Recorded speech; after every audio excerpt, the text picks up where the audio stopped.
بسم اللہ الرحمن الرحیم نحمده ونستعینه ونصلی ونسلم علی رسول الکریم اما بعد سبحانک لا علم لنا الا ما علمتنا انک انت العلیم الحکیم اللهم انفعنا بما علمتنا وعلمنا ما ينفعنا وزدنا علما رب اشرح لي صدری ويسر لي امری واحلل عقدۃ من لسانی یفقهوا قولی۔ اس وقت ایسے تو ہم میراث کا سبق پڑھ رہے تھے، الحمدللہ وہ پورا ہو گیا، اس کے اسباق موجود بھی ہیں۔ اب کچھ جو بنیادی مسائل ہوتے ہیں طہارت کے، پاکیزگی کے، وضو وغیرہ کے، نجاست کے، نماز وغیرہ کے، وہ پڑھیں گے۔ ایک کسی ساتھی نے کہا تھا کہ ابھی جیسے رمضان قریب ہے، بہت سے حافظ تراویح وغیرہ پڑھاتے ہیں، تو اگر تھوڑا سا ایسا اسباق کچھ مسائل سامنے آ دیں جو بنیادی طور پر ضروری ہوتے تاکہ امام بنتے ہیں تو اس کے لحاظ سے بھی کوئی مسئلہ نہ ہو، تو اس سوچ کے ساتھ اس کو شروع کر لیں۔ تو کیونکہ یہ نماز وغیرہ کے لیے وضو ضروری ہے، وضو میں جو ہے انسان پاک ہو، تو یہ ساری چیزیں ضروری ہے، اس لیے اس کو نجاست کے بیان سے ذرا شروع کریں گے۔ یہ اسلام کا ایک امتیاز ہے کہ اس میں صفائی کی بڑی اہمیت ہے، پاکیزگی کی بڑی اہمیت ہے، اور مستقل اس کے احکامات قرآن میں، آپ صلی اللہ علیہ وسلم کی حدیثوں میں موجود ہیں، جس کی روشنی میں فقہاء نے بے شمار مسائل نکالے۔ تو اس کو ہم شروع کر لیتے ہیں۔ جب انسان بنیادی طور پر جو گندی چیز ہوتی ہے نا، نجاست، گندگی، اس کو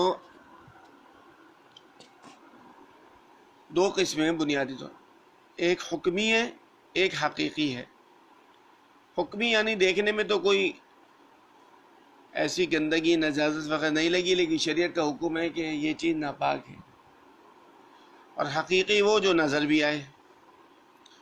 جو حکمی ہوتی ہے اس کی دو قسمیں، حدث اصغر، حدث اکبر۔ حدث اصغر یعنی چھوٹا حدث، وہ کیا ہے کہ انسان کو وضو کی ضرورت پیش آ جائے، وضو ٹوٹ گیا اس کا۔ اور حدث اکبر بڑی نجاست کہ انسان کو غسل کی ضرورت پیش آ جائے۔ ٹھیک ہے جی، یہ حکمی ہے۔ پھر حقیقی یعنی نجاست حقیقیہ، اس کی دو قسمیں، غلیظہ، خفیفہ۔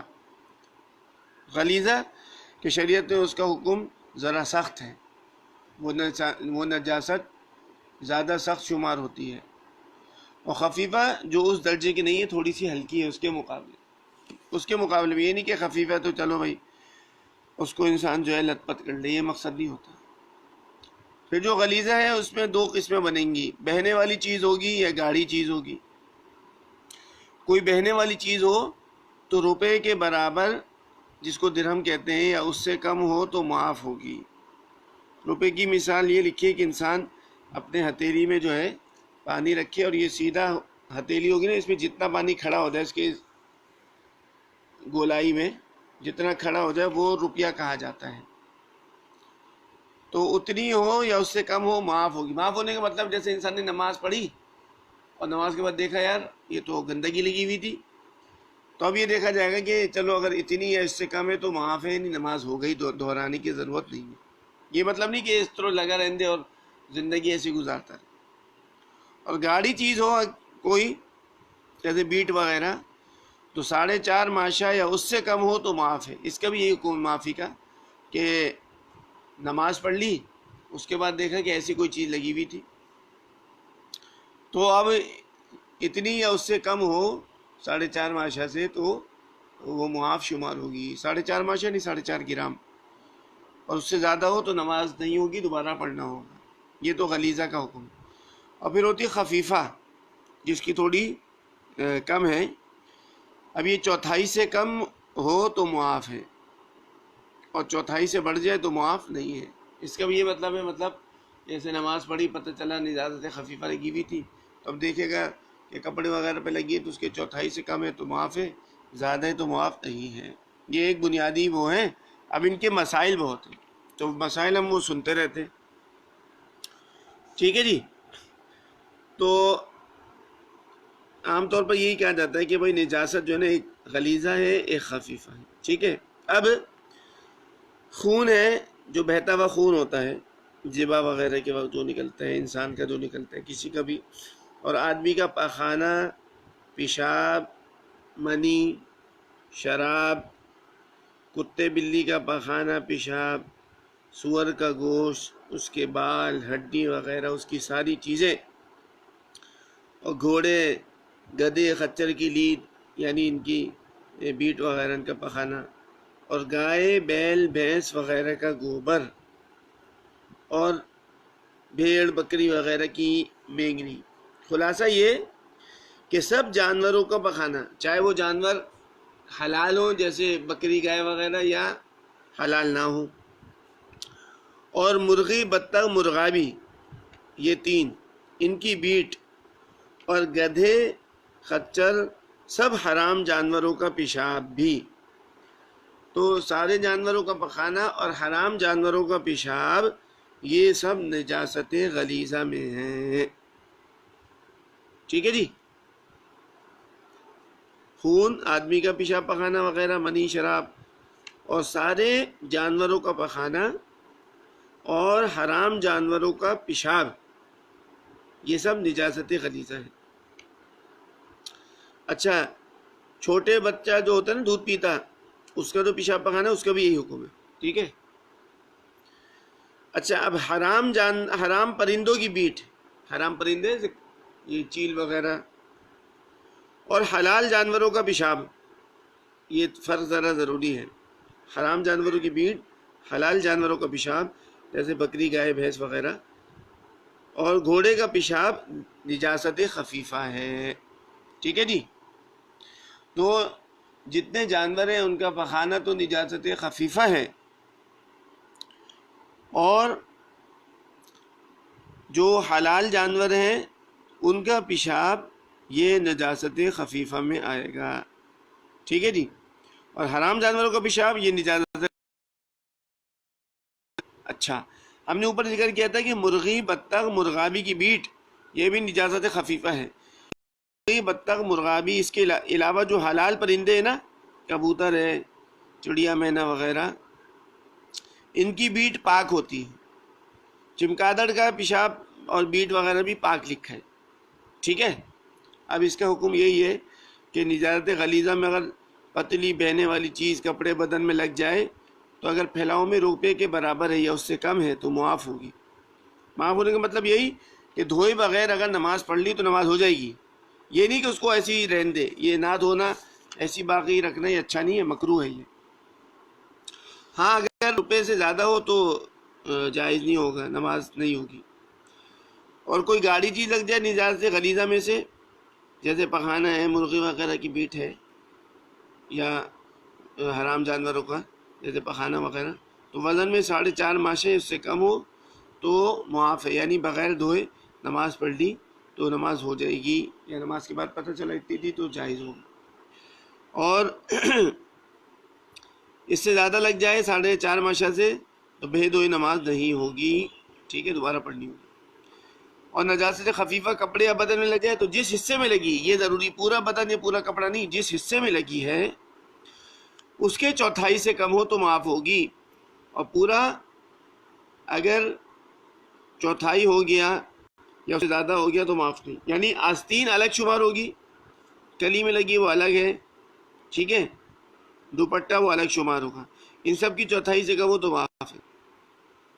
اسی طرح اگر نجاست خفیفہ ہاتھ میں بھری لگ گئی تو ہاتھ کی چوتھائی سے کم معاف ہوگا، ٹانگ میں لگ گئی تو اس کی چوتھائی سے کم معاف ہوگا، یعنی جس عضو میں لگے اس کی چوتھائی سے کم معاف ہوگا، چوتھائی اس سے زیادہ ہو تو معاف نہیں ہوگا، یعنی دھونا واجب ہوگا، بغیر دھوئے نماز پڑھ لی، بعد میں پتہ چلا اس پہ تو نجاست تھی تو نماز نہیں ہوئی، دہرانا ہوگا۔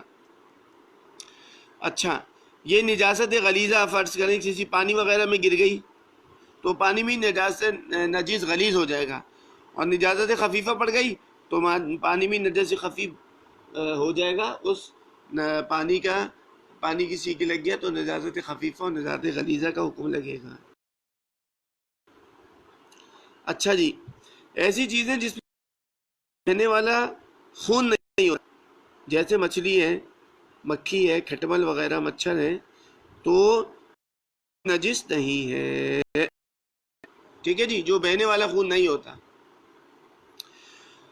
پیشاب ہم نے پڑھا ہے نجاست غلیظہ ہے، لیکن پیشاب کی چھینٹیں بالکل سوئی کی نوک کے برابر ہیں کہ دیکھنے سے نظر بھی نہ آئے، تو اس کا بھی دھونا واجب نہیں ہے، بغیر دھوئے نماز ہو جائے گی، ٹھیک ہے۔ اب اس کو پاک کیسے کرنا ہے؟ تو اگر نجاست ایسی جو نظر آ رہی ہے، جیسے پخانہ، خون وغیرہ، تو اتنا دھوئے کہ نجاست چھوٹ جائے، دھبا اس کا ختم ہو جائے، چاہے جتنی دفعہ میں چھوٹے، ٹھیک ہے۔ جب نجاست ختم ہو جائے گی تو کپڑا پاک شمار ہوگا، بدن کا بھی یہی حکم ہے، ٹھیک ہے جی۔ ہاں، اس میں بہتر یہ فرض کر آپ نے ایک دفعہ دھویا اسی میں نکل گیا تو 2 مرتبہ دھو لینا، اور اچھا ہے، بہتر ہے۔ 2 مرتبہ میں چھوٹی تو 1 مرتبہ اور دھوئے، یعنی 3 مرتبہ دھو لینا بہتر ہے، اچھا ہے، ٹھیک ہے۔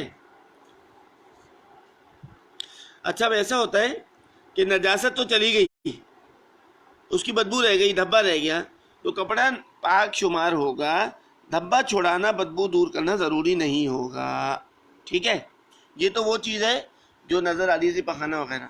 اب ایسا کوئی پیشاب وغیرہ لگ گیا، ناپاک پانی لگ گیا، اب نظر تو نہیں آتا، وہ سوکھ گیا، تو 3 مرتبہ دھوئے، ٹھیک ہے، اور ہر مرتبہ نچوڑے، اور تیسری مرتبہ خوب جان لگا کر نچوڑے، جب کپڑا پاک ہو جائے گا، ٹھیک ہے۔ یہ وہ چیز جو نچوڑ سکتی ہے تو اس کا یہی حکم ہے۔ اب ایسی چیز لگ گئی اس کو نچوڑ نہیں سکتی، تخت ہے، چٹائی ہے، زیور برتن وغیرہ ایسے ہوتے، تو اس کا کیا کرے؟ تو اس کو پانی ڈالے اور انسان رک جائے، جب پانی ٹپکنا بند ہو جائے تو پھر دوبارہ دھوئے، پھر دوبارہ انتظار کرے، ٹپکنا بند ہو جائے، تیسری دفعہ دھوئے، پھر وہ پاک ہو جائے گی، یعنی 3 دفعہ ان کو دھویا جائے گا جن چیزوں کو نچوڑا نہیں جا سکتا، ٹھیک ہے۔ اچھا جی، فرض کریں جوتے ہوتے ہیں نا، اس میں نیچے کی طرف یا چمڑے کے موزے ہوتے ہیں، اس میں کوئی ایسی نظر آنے والی نجاست لگ کے سوکھ گئی، جیسے گوبر ہے، پخانہ ہے وغیرہ، تو اگر اس نے خوب گھسا اس کو زمین سے، اتنا گھسا یا ایسے کھرچ ڈالا کہ وہ نجاست جو ہے نا بالکل ہٹ گئی اور اب نظر نہیں آ رہی، تو یہ چیز پاک ہو جائے گی، پانی سے دھونا ضروری نہیں ہوگا، ٹھیک ہے۔ ہاں، اگر پیشاب وغیرہ کی طرح کوئی چیز جوتے چمڑے کے موزے میں لگ گئی تو پھر اس کو دھونا ضروری ہوگا، ٹھیک ہے۔ یہ تو تھا جوتے کا حکم اور چمڑے کے موزے وغیرہ کا۔ کپڑا جو ہے، کپڑا یا بدن، اس کا دھونا ہر حال میں ضروری ہے، چاہے نجاست نظر آ رہی ہے، نظر نہیں آ رہی، بہرحال یہ دھونے سے پاک ہوگا، ٹھیک ہے۔ کہ جیسے آئینے کا شیشہ ہے، چھری ہے، چاقو ہے، سونے چاندی کے زیور ہیں، اس طرح کی چیزیں ہوتی ہیں، تو ان کو اگر کوئی اچھی طرح پوچھ دے، ٹھیک ہے، تو یہ پاک ہو جائیں گی، یا رگڑ ڈالے، یہ پاک ہو جائیں گی۔ لیکن اگر نقشی چیز ہو، نقش ہوتی نا، اس میں پھر اندر گھس جاتی نجاست، تو وہ ایسے پاک نہیں ہوں گی، ٹھیک ہے۔ اچھا، فرض کریں زمین پہ نجاست پڑ گئی، جیسے زمین پہ بچے پیشاب کرتے، کوئی جانور پیشاب وغیرہ کر دیتا ہے، اور پھر وہ زمین سوکھ جاتی ہے، کچھ عرصے بعد کچھ اس کا نجاست کا نشان وغیرہ بھی نہیں رہا، کوئی دھبا نہیں، کوئی بدبو نہیں، ہو جاتی ہے، یعنی اس زمین میں نماز پڑھنا درست ہوگا، ٹھیک ہے۔ یہ زمین وغیرہ نہیں، صرف زمین، نماز وغیرہ درست ہوگا، لیکن تیمم کرنا ایسی زمین سے درست نہیں ہوگا، ٹھیک ہے۔ یہی حکم جو ہے، ایسی کوئی اینٹیں ہیں جو زمین میں گڑی ہوئی ہیں، گھاس ہے زمین میں سی لگی ہوئی ہے، ان کا بھی یہی حکم ہے۔ ہاں، کٹی ہوئی گھاس ہو یا اینٹیں ایسی ہو جو بچھی ہوئی ہیں، صرف چونے گاڑنے وغیرہ سے بالکل جڑی ہوئی نہیں ہے، تو ان کو بھی پھر دھونا ہوگا، ٹھیک ہے۔ اچھا جی،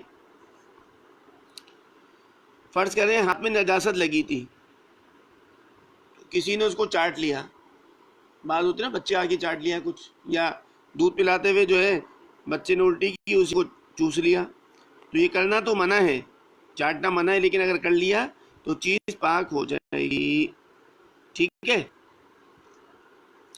اچھا جی، اب فرض کریں کوئی کپڑا تھا نجس رنگ میں، اس کو رنگ دیا کسی نے، تو اتنا دھوئے کہ صاف پانی آنے لگے، وہ پاک ہو جائے گا، ٹھیک ہے۔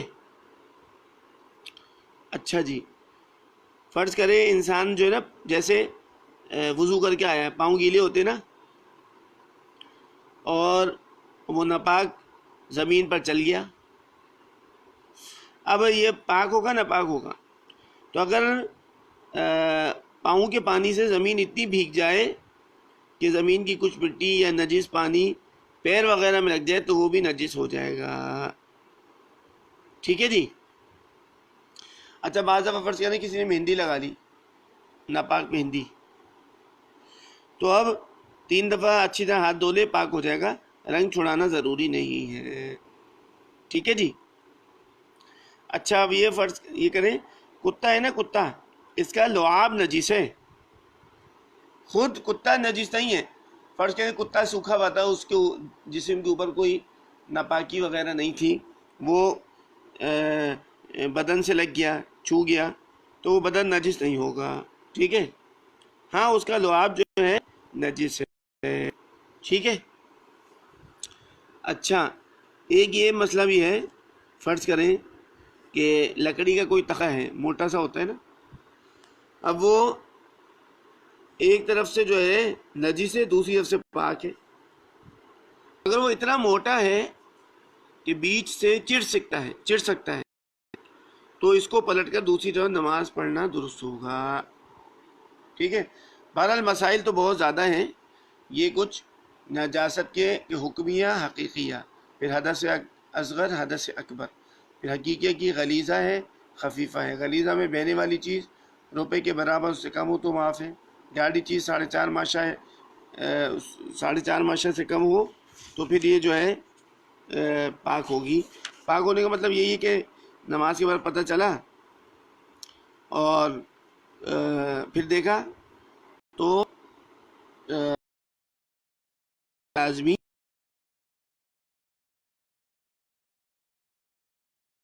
جائے گی، دہرانا لازمی نہیں ہوگا، لیکن اس کو دھونا ضروری ہوگا، اور جو خفیفہ ہو اگر وہ 1/4 سے کم ہے، جس کپڑے پر لگی ہے، جس بدن کے عضو پر لگی ہے، تو 1/4 سے کم ہو تو معاف ہوگا۔ یہ تو تھوڑے سے اس کے مسائل ہیں۔ اب انسان عام طور پر اٹھتا ہے، دعائیں وائیں پڑھتا ہے تو بھی استنجے کے لیے جاتا ہے، تو اس کے تھوڑے سے مسائل سن لیتے ہیں۔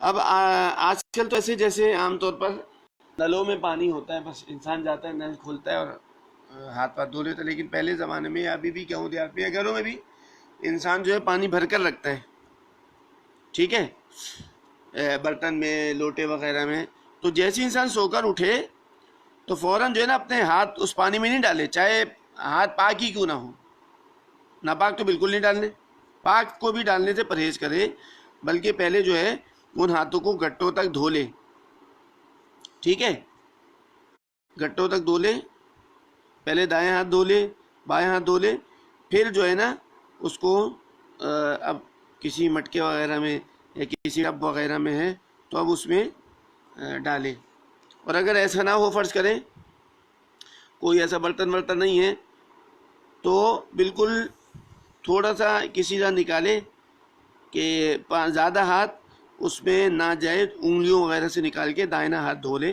پھر بایاں ہاتھ دھوئے، ٹھیک ہے۔ یہ اس وقت ہے کہ جب ہاتھ جو ہے ناپاک نہ ہو، اگر ہاتھ ناپاک ہو تو ہرگز اپنا ہاتھ جو ہے وہ اس ٹب وغیرہ میں، بالٹی وغیرہ میں نہ ڈالے، ورنہ پورا کا پورا پانی ناپاک ہو جائے گا، کسی ہو کہ اس کی دھار سے ہاتھ دھو لے۔ یہ ہماری شریعت کے احکامات ہیں، ٹھیک ہے جی۔ اچھا، اب جو نجاست آگے کی یا پیچھے کی راہ سے نکلتی ہے اس سے استنجا کرنا سنت ہے، ٹھیک ہے۔ ویسے تو ڈھیلے سے بھی جو مٹی وغیرہ کا ہوتا ہے اس سے بھی استنجا کر سکتے ہیں، اور اس سے کوئی خاص طریقہ نہیں ہے، بس یہ خیال رکھیں کہ نجاست ادھر ادھر نہ پھیلے اور بدن صاف ہو جائے تو یہ ٹھیک ہے۔ فرض کریں نجاست بالکل نہیں پھیلی، ادھر ادھر اپنی جگہ پر تھی، اور اس سے پاک پتھر یا غیرہ جیسے ٹیشو وغیرہ سے کر لیا، نجاست پوچھ دی اور بالکل صاف ہو گئی تو یہ بھی درست ہے، لیکن بہرحال پانی استعمال کرنا چاہیے۔ ہاں کبھی پانی نہیں ہے، کئی انسان جیسے تو اس سے ٹیشو وغیرہ سے اچھی طرح صاف کر لیا کہ سارا اس کا نجاست بالکل نہیں رہی تو وہ پاک ہو جائے گا، اور وضو کر کے نماز پڑھنا درست ہوگا۔ پانی سے دھونا ضروری نہیں ہے، ٹھیک ہے، لیکن بہتر ہے، سنت ہے۔ اور فرض کریں اگر نجاست جو ہے ہتھیلی کے گہراؤ، جو ہم نے پڑھا درم یعنی جو ہتھیلی کا گہراؤ ہوتا ہے اس سے زیادہ لگ گئی تو پھر تو پانی سے دھونا واجب ہوگا، بغیر پانی سے دھوئے نماز نہیں ہوگی، ٹھیک ہے۔ ہاں اس سے کم ہو تو بھی ٹھیک ہے، لیکن سنت کے خلاف ہوگا، ٹھیک ہے جی۔ اچھا عام طور پر تو آج کل آپ کو پتہ ہی ہے بیت الخلاء ہوتے ہیں، الگ سے بنے ہوتے ہیں، ان کا دروازہ وغیرہ پرانے زمانے میں ابھی بھی گاؤں دیہات میں کبھی نہیں ہوتا، کھلی جگہ ہوتی، کھلی مکان، تو اس میں سنت یہ ہے کہ انسان جو ہے نا کہیں تنہائی میں جائیں جہاں کوئی دیکھنے والا نہ ہو، تو اور وہاں جا کر تنہائی میں الگ سے کرے، ٹھیک ہے۔ اور اب دھوئے کتنا انسان؟ اتنا دھوئے کہ دل گواہی دینے لگے یہاں پاک ہو گیا۔ اب کوئی شکی مزاج بعض لوگ ہوتے ہیں کچھ شک ہوتا ہے کہ پانی استعمال کر رہا ہے تو بس وہ 3 دفعہ دھوئے، اس سے زیادہ نہ دھوئے، یا بہت زیادہ 7 دفعہ سے زیادہ بالکل نہ دھوئے۔ بعض لوگ ایسے ہوتے ہیں کہ بس وہ بیچارے تالاب میں بیٹھے ہیں نا تو ان کا ذہن نہیں صاف ہوتا، تو 3 دفعہ جو شریعت نے حد مقرر کی نا اسے وضو میں، اس سے زیادہ نہ بڑھے، یا بہت زیادہ تو استنجا میں 7 دفعہ دو، اس سے زیادہ نہیں، ٹھیک ہے۔ اچھا آپ کو پتہ ہے کہ جیسے کسی نے پیشاب وغیرہ کیا، اب جیسے خاص کر لوگ پہلے ہوتے تھے، اب وہ استنجا کے لیے تو پورا بدن کھولنا ہوتا ہے نا، اب استنجا کے لیے اس کو کوئی تنہائی کی جگہ نہیں مل رہی، وہ نہیں کھولے اپنا بدن، اگر صرف ڈھیلے وغیرہ ٹیشو سے پیشاب صاف کر لیا تو اس سے بھی نماز ہو جائے گی۔ تنہائی میں پورا وہ ضروری ہے استنجا کرنا، ٹھیک ہے، سب کے سامنے نہیں کھولنا چاہیے۔ اچھا اب کسی نے ہڈی یا نجاست جیسے گوبر لید وغیرہ، کوئلہ ہے، کنکر ہے، شیشہ ہے، کھانے کی چیز ہے، کاغذ ہے، عام کاغذ، ٹیشو نہیں، یا سیدھے ہاتھ سے استنجا کر لیا تو یہ بری بات کی، غلط کام کیا، لیکن استنجا بہرحال ہو جائے گا، جسم پاک ہو جائے گا۔ اسی طرح کھڑے کھڑے پیشاب کرنا منع ہے، بچے شروع میں کرتے ہیں کہ ان کو سکھانا چاہیے، یہ ہماری شریعت میں اس کو نہ کیا گیا۔ ہاں اگر کوئی مجبوری ہو کہ جگہ نہیں ہے، کہیں بیٹھ نہیں سکتے، کوئی زخم میں بیماری ہے پھر تو ٹھیک ہے، لیکن بیٹھ کر کرنا چاہیے۔ اسی طرح پیشاب پخانا کرتے وقت قبلے کی طرف منہ بھی نہیں کرنا چاہیے، پیٹھ بھی نہیں کرنی چاہیے، اس کا بھی بہت خیال کرنا چاہیے۔ اب ایسی جگہ انسان چلے گیا، پھنس گیا کہ وہ بیت الخلاء اسی طرف رخ پہ بنا ہوا ہے، تو جتنا اپنے آپ کو بچا سکتا ہے، موڑ سکتا ہے، اتنی کرے، ٹھیک ہے۔ ادھر چھوٹے بچے کو بھی یہ سکھانا چاہیے، اس کو بھی قبلے کی طرف منہ ہو یا پیٹھ ہو یہ منع ہے، اس کو بھی بتانا چاہیے، ٹھیک ہے۔ اچھا جی، اب یہ جب انسان بیت الخلاء کے لیے جانے لگے تو بھائی باہر ہی بسم اللہ پڑھ لے، اور یہ مشہور دعا ہے، اس کو یاد کرنا چاہیے، اللہم انی اعوذ بک من الخبث والخبائث۔ ایسی برکت اللہ کے نام کی کہ ویسے تو حدیث قرآن میں ہے انہ یراک وقبیل حیث لا ترونہ، کہ یہ شیطان اس کی جو قبیلہ ہے پورا انسان کو ہر وقت دیکھتا ہے، ہمیں نہیں پتہ ہوتا، لیکن جب اللہ کا نام لے لے گا تو اللہ جو ہے پردہ حائل کر دیتے ہیں، اب یہ نہیں دیکھ سکتا، تو اس لیے ضرور دعائیں یاد کرنی چاہیے۔ اکثر لوگ بولتے ہیں ہمیں جادو ہوگا، یہ ہوگا، بہت بڑی تعداد ایسی ملے گی جو ان دعاؤں کو نہیں پڑھتی ہوگی۔ آپ علیہ السلام کی دعاؤں میں اللہ نے بڑی برکت رکھی، پڑھ لے جانے سے پہلے ننگے سر نہ جائیں، رسول کا نام ہے، اس کو اور بایاں پیر پہلے رکھے اور دایاں بعد میں، ٹھیک ہے، اور اندر کوئی ذکر نہ کرے، کچھ نہ کرے، چھینک آ گئی تو دل میں الحمدللہ کہیں، کسی سے بات نہ کرے، یہ بھی بڑی بری بات ہے، اور جب باہر نکلے تو داہنا پیر پہلے نکالے